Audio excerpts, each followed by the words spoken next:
Hello guys, कैसे हैं आप सभी लोग। आई होप कि आपकी जो प्रिपरेशन आपके एग्जाम्स के लिए वो बहुत ही अच्छी चल रही होगी, और अगर नहीं चल रही तो आगे हो ना मैं। तो चलिए स्टार्ट करते हैं अपनी आज की इस वीडियो लेक्चर सीरीज को, जिसके अंदर हम ये सीखेंगे कि अपने एग्जाम पेपर में हाईएस्ट मार्क्स लाने के लिए हमें वो क्या क्या रणनीति अपनानी पड़ेगी, ताकि इकोनॉमिक्स में हमें 80 आउट ऑफ 70 मार्क्स को मिनिमम मिले। 80 आउट ऑफ 70, 80 में से 70 मार्क्स तो हमें मिलने ही चाहिए। तो चलिए पहले मैं आपको बेसिक इंट्रोडक्शंस दे देता हूं, जिससे कि एग्जाम पेपर से पहले आपको हर एक चीज पता हो अपने पेपर के रिगार्डिंग। वो ये कि जब हम इकोनॉमिक्स का पेपर देते हैं तो दो सेक्शन होते हैं, सेक्शन ए और section B. Section A, section B. Section A होता है माइक्रो इकोनॉमिक्स के लिए, किसके लिए? माइक्रो इकोनॉमिक्स के लिए। और सेक्शन बी होता है किसके लिए? मैक्रो इकोनॉमिक्स के लिए।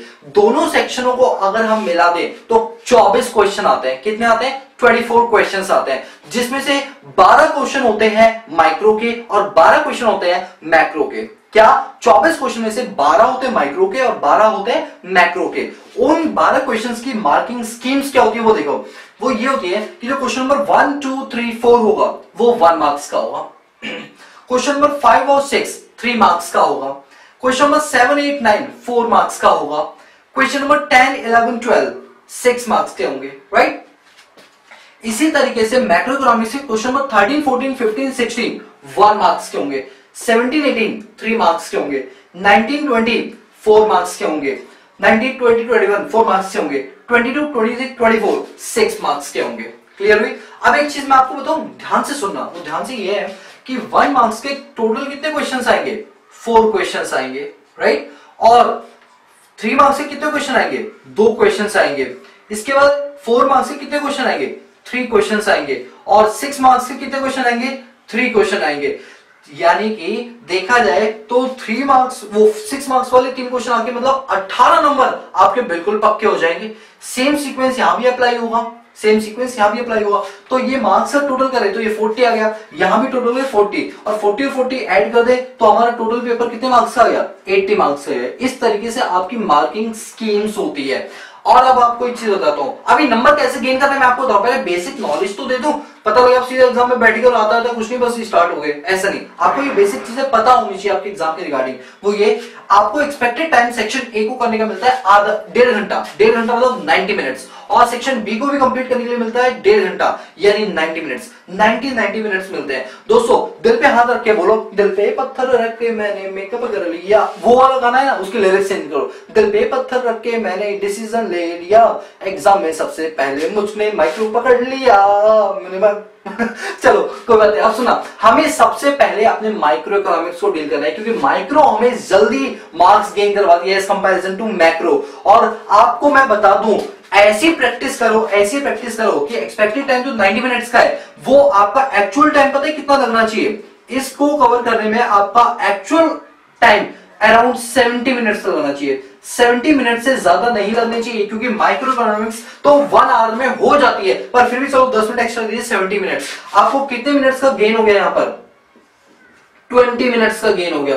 दोस्तों जो ये 20 मिनट्स का गेन है ना, ये 20 मिनट्स यहां पर इन्वेस्ट कर दो। यहां पर आपको एक्चुअल टाइम 90 मिनट्स तो मिल ही गए, प्लस आपको गेन मिल गया कितने मिनट्स का? 20 मिनट्स का।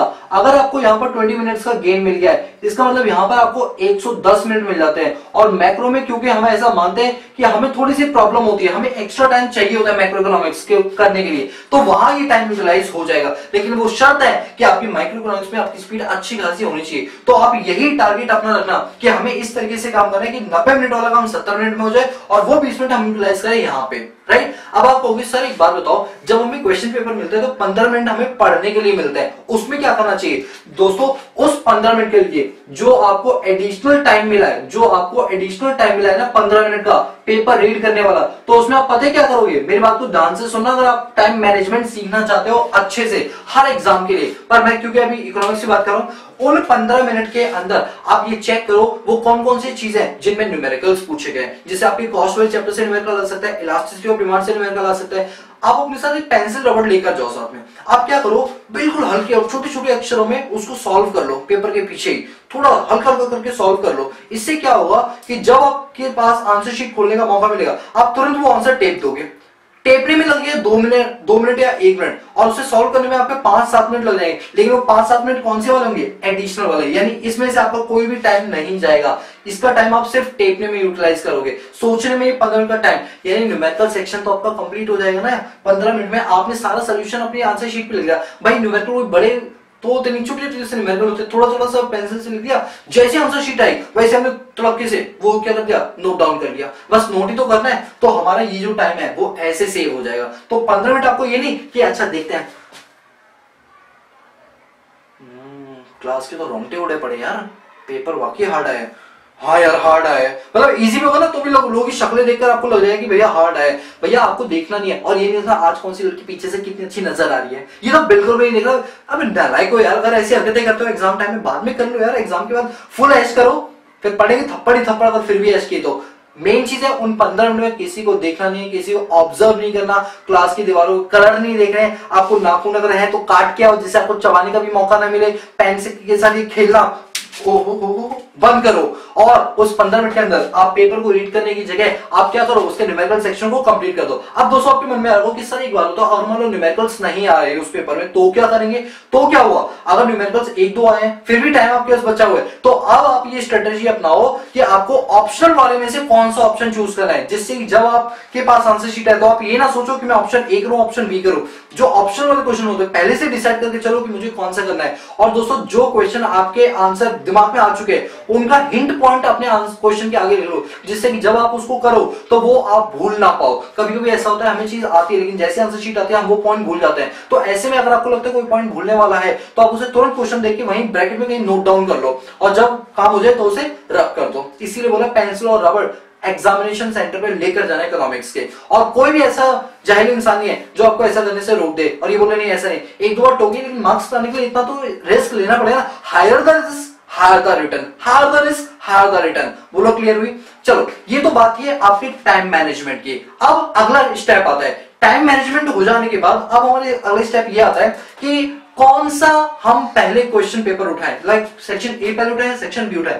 याद रखो पहली प्रायोरिटी आप दोगे सेक्शन ए को, आपकी फर्स्ट प्रेफरेंस सेक्शन ए होना चाहिए और सेकंड प्रेफरेंस आपका मैक्रो इकोनॉमिक्स होना चाहिए। अब अगर आप में से कुछ लोग सोच रहे हो कि सर हमने तो स्ट्रेटेजी ये अपनाई थी कि हम सेकंड प्रेफरेंस माइक्रो को नहीं मैक्रो को देंगे, सॉरी फर्स्ट प्रेफरेंस माइक्रो को नहीं मैक्रो को देंगे। अगर आपकी स्ट्रेटेजी है कि मैक्रो को देना चाहते हो पहले प्रेफरेंस, तो दोस्तों मैं आपके लिए क्लैपिंग करना चाहूंगा। क्यों करना चाहूंगा, क्योंकि आप लोगों ने अपने लिए स्ट्रेटेजी अगर बनाई है तो दोस्तों मेरी स्ट्रेटेजी पर मत आना। आपकी जो अपनी स्ट्रेटेजी है वो सबसे बेस्ट स्ट्रेटेजी है।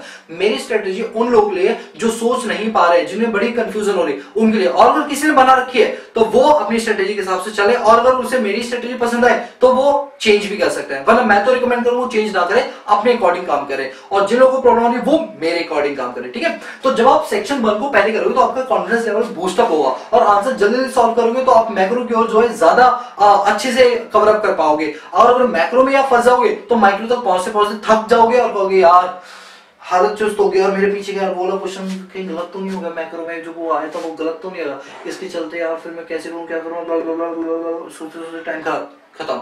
यहां पर आप डिप्रेशन में आ जाओगे। माइक्रो इकोनॉमिक्स में ऐसा नहीं होगा। माइक्रो आर और पार की लड़ाई, आता है या नहीं आता है, आता है या नहीं आता है। यहाँ पे आता हुआ भी लगता है, पता है यार नहीं आता, ये तो अच्छे से यार ये भी नहीं आता, ऐसा होता है इसमें। आप मेरी बात को समझो, तो पहले उठाओगे माइक्रो फिर उठाओगे मैक्रो, राइट। अब बात तो उठती है कि सर अब आपने बता दिया माइक्रो पहले उठाएंगे मैक्रो बाद में उठाएंगे, लेकिन अब ये भी तो बता दो कौन सा क्वेश्चन स्टार्टिंग से करें अच्छे बच्चों के। Question number 1 answer, question number 2 answer, question number 3 answer, question number 4 answer. ऐसा नहीं करना दोस्तों। स्टार्टिंग का जो टाइम है वो आपका बहुत कीमती है, क्योंकि उस टाइम आपके हाथ जो है ना गोरी है कलाइयां का मतलब है कि आप बहुत एकदम मतलब क्या बोलते हैं एकदम एनर्जेटिक होते हो, राइटिंग बड़ी चुस्त दुरुस्त लिखते हो, ये आंसर बड़े अच्छे तरीके से लिखते हो। तो अच्छा तरीका अगर आप 1 नंबर के क्वेश्चन में अपनाओगे तो भी तो 1 ही नंबर मिले, 2 तो नहीं मिलेंगे। तो कोशिश करो कि वो अच्छी राइटिंग स्टार्टिंग जो आपका अच्छा मन है वो किस में इन्वेस्ट हो, 6 मार्क्स के क्वेश्चन में लगे। यानी आपको सबसे पहले 6 मार्क्स वाले क्वेश्चंस को डील करना है, क्योंकि वहां पर आप बड़े एनर्जेटिक होते हो, आपके हाथों से वो फर्स्ट टाइम लिखा जाता है। तो आप पूरे प्रॉपर प्रेजेंटेशन से चीजों को करके आ दो। प्रेजेंटेशन क्या है वो बात का टॉपिक है, अभी मैं पढ़ाऊंगा प्रेजेंटेशन कैसे देनी। फिलहाल अभी बात ये कर रहे हैं कि माइक्रो मैक्रो में से कौन सा डील करेंगे, माइक्रो। माइक्रो को बाद में करें। अब माइक्रो में भी कौन सा डील करें, पेपर नीचे से ऊपर, पेपर को हम नीचे से ऊपर की तो और उठाएंगे, नीचे से ऊपर की ओर, नीचे से ऊपर की ओर, यानी कि पहले हम बड़े क्वेश्चंस को निपटाएंगे, बाद में हम छोटे क्वेश्चंस को निपटाएंगे। यानी 6 मार्क्स, फिर 4 marks, 3 marks, 1 marks, 6 marks, 4 marks, 3 marks और 1 मार्क्स। पेपर को नीचे से ऊपर उठाएंगे, नीचे से ऊपर उठाएंगे, नीचे से ऊपर उठाएंगे। इससे फायदा ये होगा, स्टार्टिंग में अगर आपने 15 मिनट अपना टाइम लगा भी दिया ना, तो आपके 6 नंबर कवर होंगे, और अगर पहले 5 मिनट आपने इसमें लगा दिए तो एक ही नंबर कवर होगा। इसलिए आपको बोल रहा हूं, ठीक है।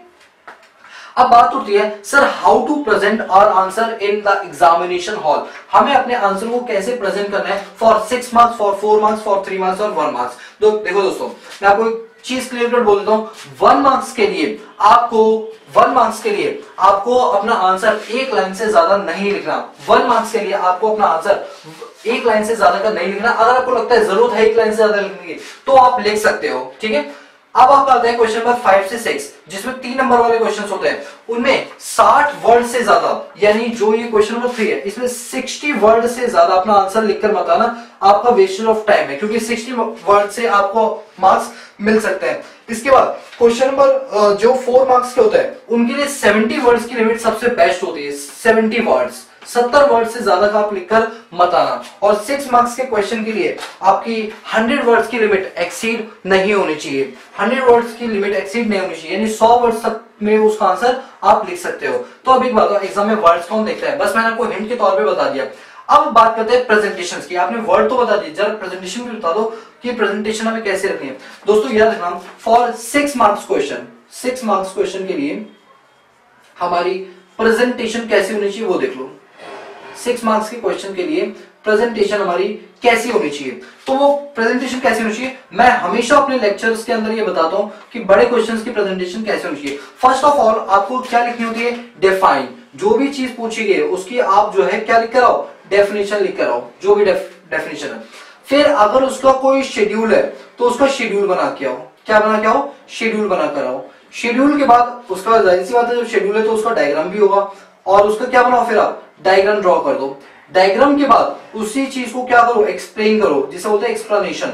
एक्सप्लेन करने के बाद लास्ट में लिख कर आओ कंक्लूजन। क्या लिख कर आओ, कंक्लूजन। हो सकता है इसकी कोई कंडीशन भी हो, तो कंडीशन आप डेफिनेशन के बाद भी लिख सकते हो, कंडीशन आप डेफिनेशन के बाद भी लिख सकते हो। और लास्ट में आएगा आपका कंक्लूजन, जो 1 या 2 मार्क्स का होगा, 1 मार्क्स का होगा और 1-2 लाइन का होगा। अब आप कहोगे सर यही प्रेजेंटेशन 6 मार्क्स के लिए। जी दोस्तों, definition, condition, schedule, diagram, explanation और कंक्लूजन। कंक्लूजन देने का फायदा ये होता है कि एग्जामिनर जब आपका पेपर चेक करता है ना, उस टाइम इतने इतने बड़े पेपर होते हैं और गट्ठे होते हैं पूरे, इतने सारे, बहुत सारे स्टूडेंट होते हैं। अगर वो एक एक बंदे के एक एक लाइन पढ़ेगा तो बड़ा टाइम लगेगा, उसके पैसे नहीं बन पाएंगे, क्योंकि पेपर चेक करने के उसे पैसे मिलते हैं। तो वो क्या करता है, कोई ऐसा कीवर्ड ढूंढता है आपके पूरे आंसर्स में से, जिस कीवर्ड को देखकर वो ये अंदाजा लगा ले कि ऊपर लिखी हुई सारी बातें बिल्कुल करेक्ट है। तो उस टाइम हमारी कंक्लूजन बहुत काम आता है हमारे, क्योंकि टीचर को इतना टाइम नहीं होता कि वो आपकी एक एक लाइन पढ़े, तो वो कंक्लूजन पढ़ के अंदाजा लगा लेता है ऊपर लिखी हुई बातें सारी की सारी सही है।